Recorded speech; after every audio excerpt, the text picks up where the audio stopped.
Kenapa kita dituntut untuk bertobat kepada Allah, untuk kembali kepada Allah?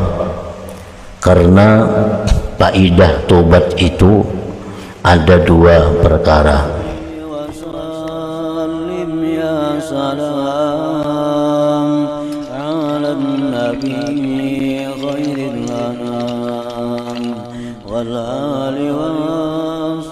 Bismillahirrahmanirrahim. Alhamdulillah nahmaduhu wa nasta'inuhu wa nastaghfiruh wa na'udzu billahi min shururi anfusina wa min sayyiati a'malina may yahdihillahu fala mudilla lahu wa may yudlil fala hadiya lahu. Asyhadu an la ilaha illallah wahdahu la syarika lahu wa asyhadu anna sayyidana Muhammadan abduhu wa rasuluh. Allahumma salli wa sallim wa barik ala sayyidina wa habibina maulana Muhammad wa ala alihi wa sahbihi wa zurriyyatihi wa atba'ihi. Amma ba'du.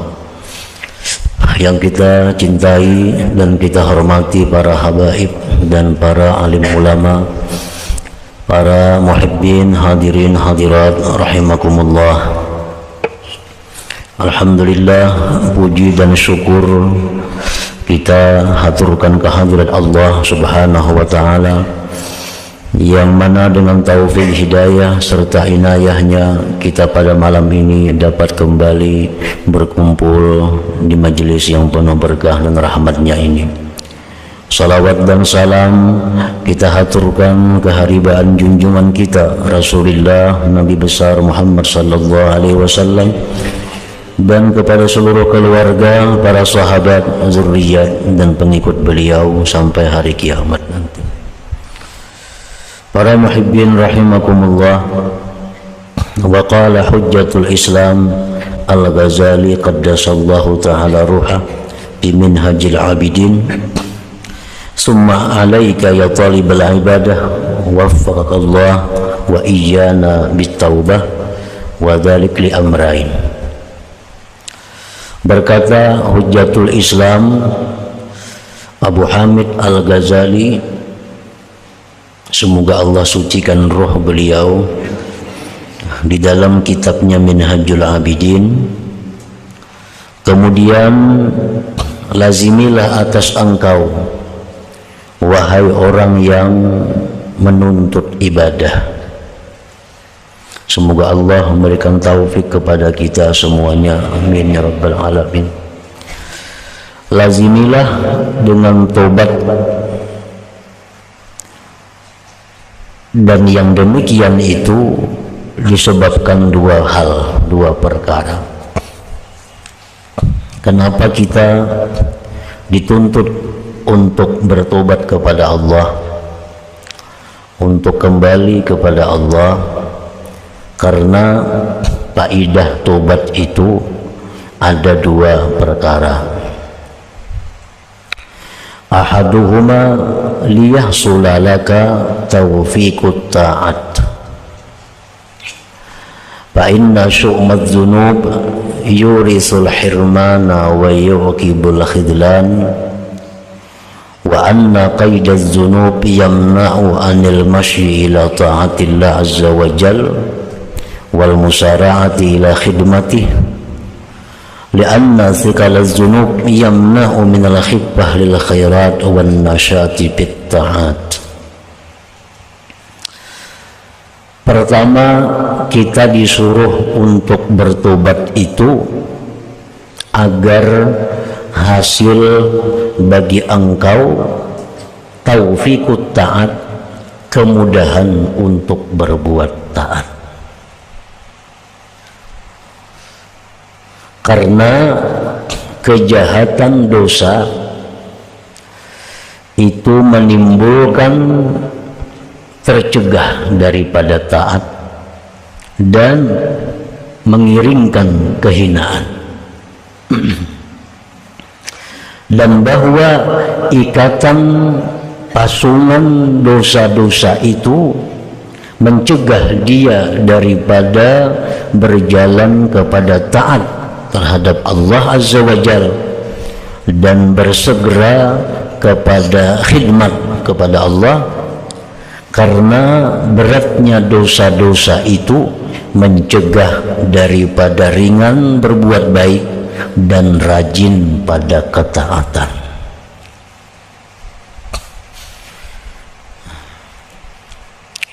Ini yang pertama di antara dua alasan kenapa kita disuruh untuk bertobat, supaya dengan tobat itu Allah memberikan kita kemudahan untuk berbuat taat.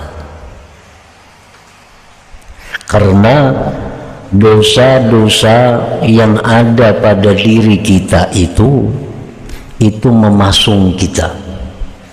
Nah, dosa-dosa itu memasung kita, membelenggu kita daripada berjalan kepada kebaikan dan berbakti kepada Allah Subhanahu wa ta'ala. Makin banyak dosa yang ada dalam diri kita, maka makin berat kita melakukan taat. Makin banyak dosa, makin susah untuk berbuat ibadah kepada Allah Subhanahu wa ta'ala. Nah, jadi itu fungsinya yang pertama tadi, tobat. Dengan tobat itu kita terhapus dari dosa, lalu tubuh kita menjadi lepas dari pasungan, dari ikatan dosa tadi. Wa annal israra 'ala dzunub mimma yusawwidul qulub fatajiduha fi zulmatin wa qasawatin la khulusa fiha wala safawah wala lazzata wala halawah. Dan bahwa mengekali dosa,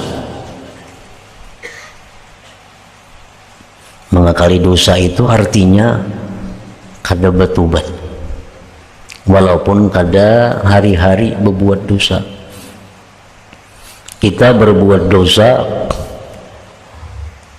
10 tahun telah lalu, satu dosa apa, tapi kita kada tobat-tobat dari dosa itu, maka itu namanya mengekali. Mengekali itu adalah merupakan dosa yang lain lagi daripada dosa yang terdahulu. Jadi umpamanya kita hari ini ada menggunjing orang, nah hari ini kita ada menggibah orang, kita kada segera tobat, nah itu namanya israr, mengekali. Walaupun kita menggunjingnya tadi, menggibahnya itu cuma sekali, tapi karena kita kada tobat disebut mengekali, dan itu dosa lain lagi daripada gibah tadi. Jadi kalau kita minta ampun kepada Allah, tobat kepada Allah daripada gibah, maka kita tobat pula daripada israr, mengekali itu. Bahwa mengekali atas dosa itu adalah menghitamkan hati. Sudah dijelaskan pada bab-bab yang terdahulu bahwa apabila kita berbuat satu dosa, maka itu menimbulkan satu titik hitam di dalam hati kita. Nah, hati kita itu laksana cermin. Nah, laksana cermin. Dari cermin itu kita bisa melihat diri kita. Dari cermin itu kita bisa melihat diri kita. Nah, cermin itu laksana hati. Nah, apabila cermin itu hitam, satu dosa, satu titik hitam, dua dosa, dua titik hitam, akhirnya cermin itu kada berfungsi sebagaimana mestinya. Cermin itu kada bisa kita pakai lagi untuk melihat diri kita. Nah, itu kenapa sebabnya? Karena cermin itu sudah terlalu banyak nuktah, titik-titik hitam di situ. Nah, jadi mengekali dosa itu termasuk sesuatu yang membuat hitamnya hati, maka kamu dapati hati itu dalam kegelapan.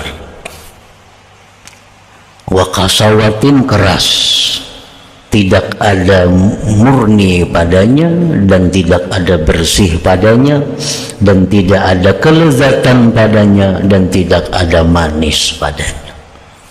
Orang beribadah kepada Allah membawa dosa, maka ibadahnya itu tidak ada kelezatan. Nah, ibadahnya itu kada ada manisnya. Ini kenapa kita membaca Quran kada nyaman, kenapa kita berzikir itu kada nyaman, yang mestinya nyaman. Nah, berarti itu hati kita ini ada dosa yang belum kita bersihkan. Berarti hati kita ini berpenyakit ngarannya. Nah, para muhibbin rahimakumullah, jadi dalam tubuh kita ini ada yang namanya zahir, jasmani, ada yang namanya batin, rohani. Makanan yang zahir, nasi makanannya, minum-minuman, nah itu makanan yang zahir ini. Makanan hati apa? Salawat, zikir, baca Quran, mendengari ilmu, itu makanannya rohani. Nah, apabila jasmani kita ini makan makanan yang manis tapi merasa pahit, berarti ini orang garing, ini orang sakit. Orang sakit tuh liur pahit, disurungi gula pahit, bubur sup pahit, surungi ini pahit.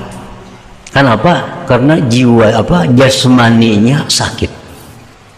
Padahal jakanya jasmani sihat, 2 piring habis bubur sup, kurang buburnya. Lagi sigar jangan ada menawari bubur, sudah garing macam-macam tawarannya, tapi garing semuaan pahit. Nah, kenapa pahit? Padahal mestinya manis. Gula mestinya manis, kenapa pahit? Berarti bukan gulanya yang pahit, tapi ini orang masalah pada tubuhnya. Nah, masalah pada tubuhnya ada gangguan, ada penyakit. Begitu dia sihat, maka kembali gula manis, macam-macam makanan menjadi nikmat, menjadi lezat. Kalau tubuhnya sudah sihat. Nah, para muhibbin rahimakumullah, demikian pula hati kita ini makanan resminya adalah zikrullah. Nah, makanan hati ini salawat, itu makanan hati. Nah, mestinya hati kita ini begitu kita baca salawat, hati kita ini nikmat. Begitu kita baca zikir, hati kita lezat. Begitu mendengar ilmu, hati kita manis, nyaman. Itu kalau hati kita ini bersih, hati kita ini sihat, hati kita ini normal. Nah, kenapa kita diberi makan zikir hambar, diberi salawat pahit, diberi istighfar kada nyaman? Berarti hati kita ini ada penyakit. Nah, itu persamaannya antara jasmani dan rohani. Berarti hati kita ini ada sakit. Nah, kalau tubuh itu sakit, berbagai macam namanya penyakit, ada malaria, ada penyakit itu, penyakit ini. Nah, hati itu penyakitnya adalah dosa, dan dosa itu pun bermacam-macam jenisnya dosa. Nah, jadi kalau kita berzikir, coba zikir 100 kali la ilaha illallah, nyaman kada hati kita? Bila kada nyaman, berarti hati kita ada dosa, berarti hati kita ada penyakit. Kalau hati kita bersih, pasti nyaman. Sebagaimana nyamannya liur kita memakan makanan yang manis. Kalau ada bedanya itu. Nah, jadi hati yang penuh dengan dosa tadi, wala lazzata, tidak ada kelezatan, wala halawah, dan tidak ada manisnya. Wa illam yarhamillah ta'ala fasatajurru sahibaha ilal kufri wasyaqawah. Jika Allah tidak memberi rahmat kepada orang yang berdosa tadi, maka dosa-dosa itu akan membawa kepada kekafiran dan celaka. Sebagaimana perbuatan baik itu saling tarik menarik, Demikian pula perbuatan jahat pun tarik menarik. Kalau kita berbuat dosa, satu dosa, kita kada tobat, nah itu akan mengundang lagi dosa yang lain.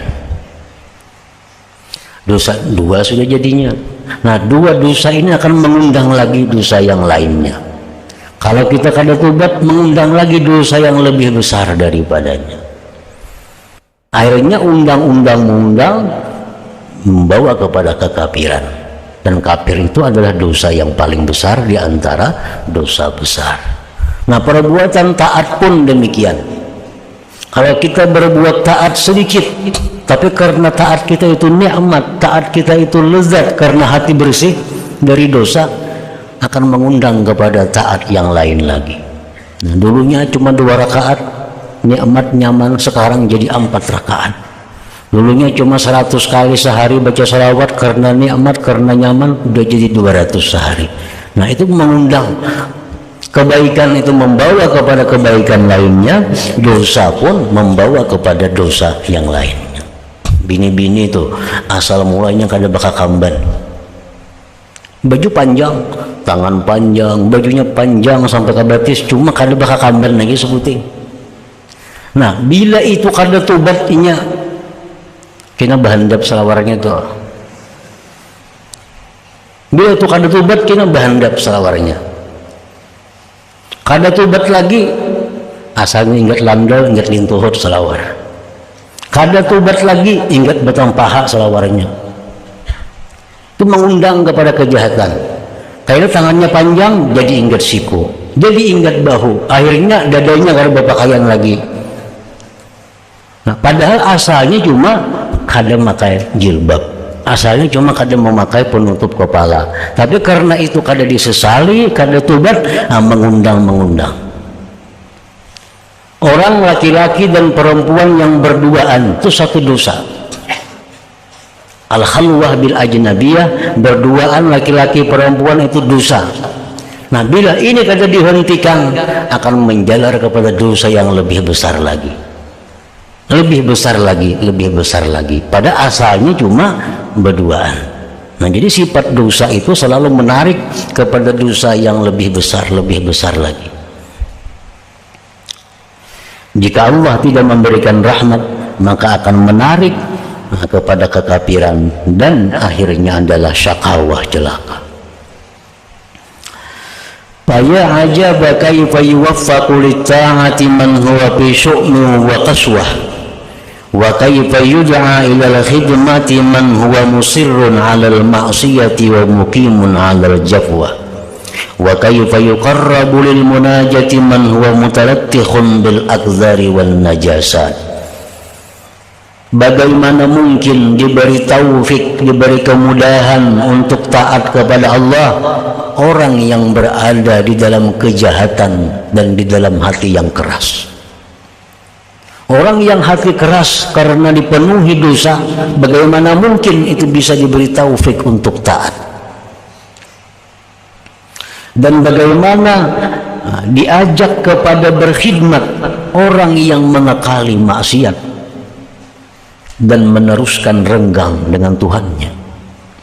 Bagaimana didekatkan seseorang untuk munajat sedangkan dia bercelumur dengan kotoran dan najis maksiat? Raja kada akan mengundang seseorang naik ke istana kalau orang itu bercelumur dengan lumpur. Itu sudah nyata. Kita ini jadi raja umpamanya, tentu kita kada akan membiarkan ada rakyat yang naik ke istana sedangkan badannya bercelumur dengan kotoran-kotoran. Suruh mandi dulu, ikan baju rigat ganti, tuh batis basuh, hanya naik ke bawah, ujar raja. Nah, itu raja-raja dunia. Nah, begitu pula Allah tidak akan mengundang seorang hamba yang mana dirinya bercelumur dengan dosa-dosa. Nah, jadi tobat itu adalah utama agar bisa masuk ke istana Allah. Tobat itu adalah utama agar kita bisa taat kepada Allah. Kan taat itu memenuhi undangan Allah. Nah, sembahyang itu memenuhi undangan Allah. Nah, kalau kita bercelumur dengan najis, dengan dosa, tentu kita tidak akan dibiarkan masuk. Pantas sembahyang kita selalu berat, sembahyang kita selalu lapah, sembahyang kita selalu berujung lapah. Kenapa? Karena kita kada diizinkan untuk masuk ke dalam hadratullah itu. Wa fil khabar an as-sadiqil masduq Rasulullah sallallahu alaihi wasallam annahu qala idza kadzaba al-'abdu tanaha anhu al-malakani min natni ma yakhruju min fihi. Rasulullah sallallahu alaihi wasallam bersabda, bila mana berdusta seorang hamba maka berjauhlah daripadanya dua malaikat dari busuknya yang keluar dari mulutnya. Kita ini berdusta, mengucapkan kalimat dusta. Malaikat ini berjauh dari kita karena busuknya itu kalimat dusta tadi. Nah, fakaifa yasluhu hadzal lisan li dzikrillah azza wa jalla, bagaimana patut ini lisan yang bau busuk tadi untuk berzikir kepada Allah azza wa jalla. Nah, kita tangan aja nang rigat patutlah untuk makan, kada patut. Kada mau makan kita kalau tangan rigat, pasti kita basuh dulu. Nah, Allah pun kada akan menerima lisan yang kotor itu menyebut namanya.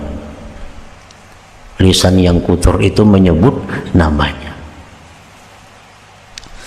Fala jara ma la yakadu yajidul musirru 'alal isyan taufiqa, maka pastilah jauh sekali mendapatkan orang yang mengakali maksiat itu mendapatkan taufik dari Allah Subhanahu wa taala.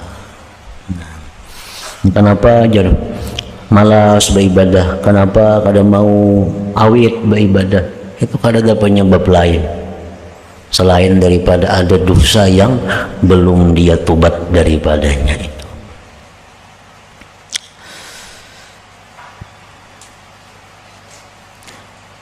Wala takhibbu arkanuhu liibadatillah, dan tidak akan ringan anggota tubuhnya itu untuk beribadah kepada Allah.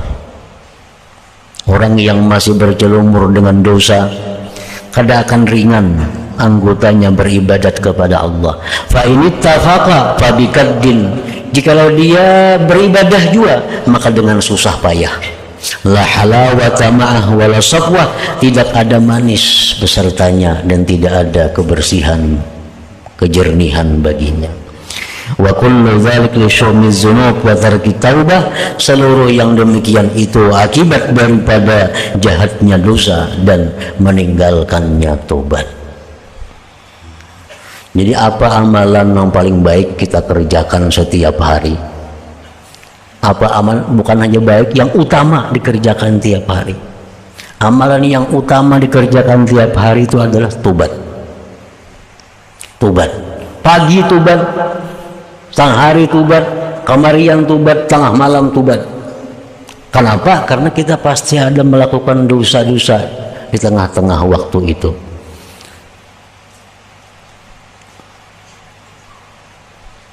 Dan tobat itu kada terlalu sulit, tobat itu kada terlalu ngalih kalau hanya dosa kita ini berhubungan dengan Allah Subhanahu wa taala. Tobat itu begitu masuk dengan dosa-dosa yang berhubungan kepada manusia, nah itu sulit.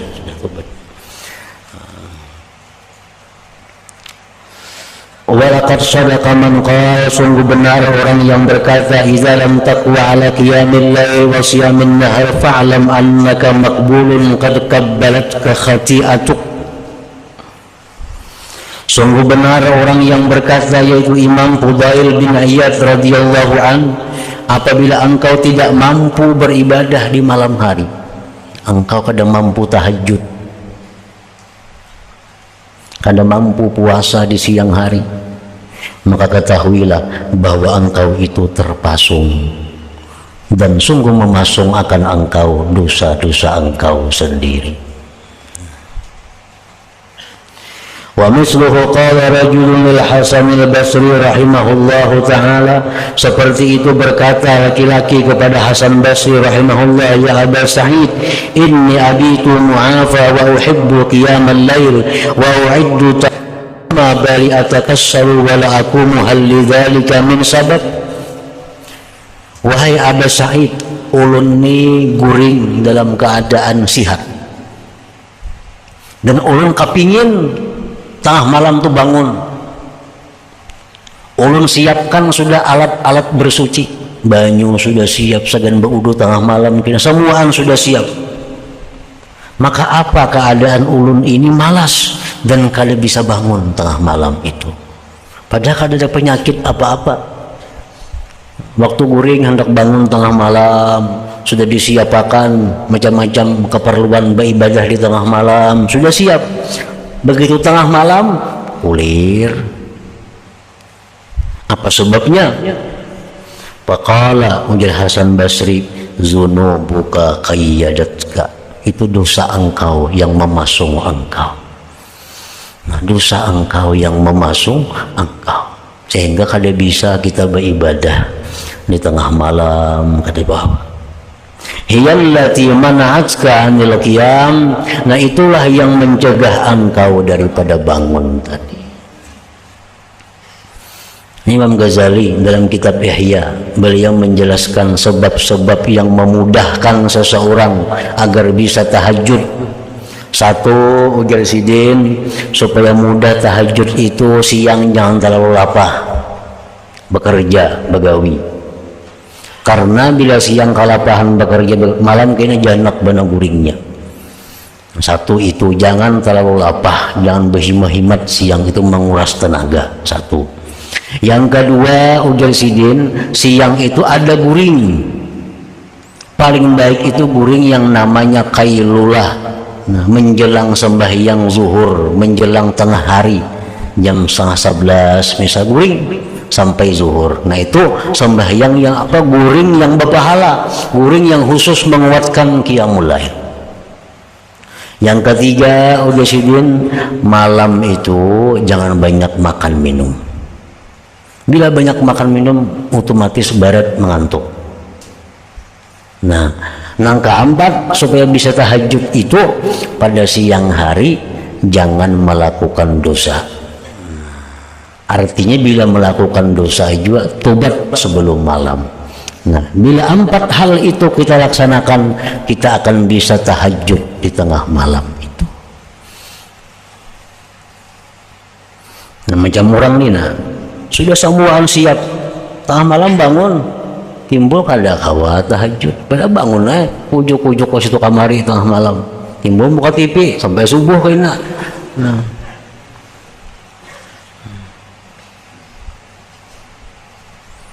Nah, itu kan ada lain sebabnya, dzunubun qayyadatka, dosa-dosa itu yang mengikat engkau.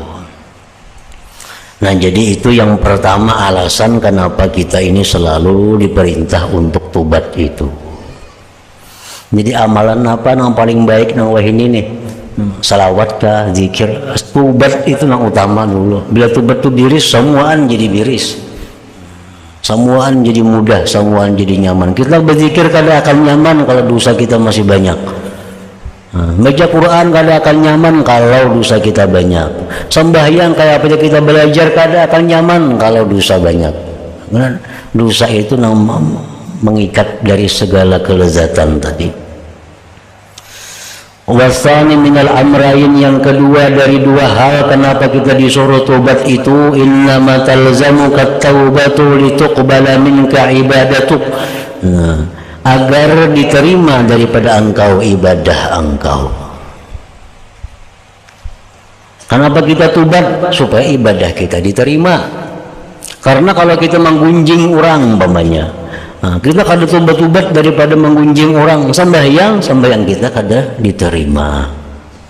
Pakaian kita ada harta yang haram, sembahyang kita kada diterima. Makanan yang haram, kita beribadah kada diterima. Menipu orang, kada minta maaf, kada minta halal, sembahyang kada diterima. Nah, jadi innama talzamuka taubatu lituqbala minka ibadatuk, supaya diterima daripada engkau ibadah engkau. Kan di Quran dijelaskan innama yataqabbalullah minal muttaqin. Allah hanya menerima amal orang yang takwa kepada Allah Subhanahu wa taala. Jadi bila kada bertobat dahulu kayak apa aja beramal kada diterima Tuhan. Selama masih ada dosa-dosa yang kita belum tobat daripadanya. Kan tobat ini pembersihan. Pembersihan diri daripada kotoran najis dosa. Nah, dengan bersih itu kita akan mudah disilahkan untuk masuk ke hadratullah. Hadratullah adalah ibadah kepada Allah Subhanahu wa taala. Nah, jadi dua hal itu yang menyebabkan kenapa kita disuruh tobat. Satu, supaya kita bisa mendapat undangan Allah untuk taat. Nah, yang kedua, supaya taat kita itu diterima. Taat kita diterima. Karena bila kita diundang, nah itu ada harapan diterima. Orang berumur misalnya lawan kotoran, tigat baju batis rigat, kada diundang ke istana, masuk ke istana bakakarasan, kada menghadapi juga rajanya. Tentu raja kada akan mau menghadapi. Nah, sama orang banyak berisi dosa, kada batu-batu tatap sembahyang bepaksaannya, kada Tuhan terima juga sembahyangnya. Nah, itu persamaannya, perbandingannya. Jadi tobat itu membersihkan dulu. Bila kita bersih diri, nah kita bisa diundang oleh Allah. Bila Allah mengundang, tentu Allah akan menerima apa yang kita sampaikan ke hadirat Allah Subhanahu wa taala. Nah, hingga situ dulu. Makna taubah an-nasuh. إلى حضرة النبي صلى الله عليه وسلم الفاتحة. إياك نعبد وإياك نستعين اهدنا الصراط المستقيم صراط الذين أنعمت عليهم. أشهد أن لا إله إلا الله وحده لا شريك له وأشهد أن سيدنا محمدا عبده ورسوله. لا إله إلا الله نستغفر الله. لا إله إلا الله نستغفر الله. لا إله إلا الله نستغفر الله. لا إله إلا الله ونتوب إلى الله. لا إله إلا الله محمد رسول الله صلى الله عليه وسلم. فيا أيها الرجل منه شفاعة صلوا عليه وسلموا تسليما. اللهم صل وسلم وبارك عليه.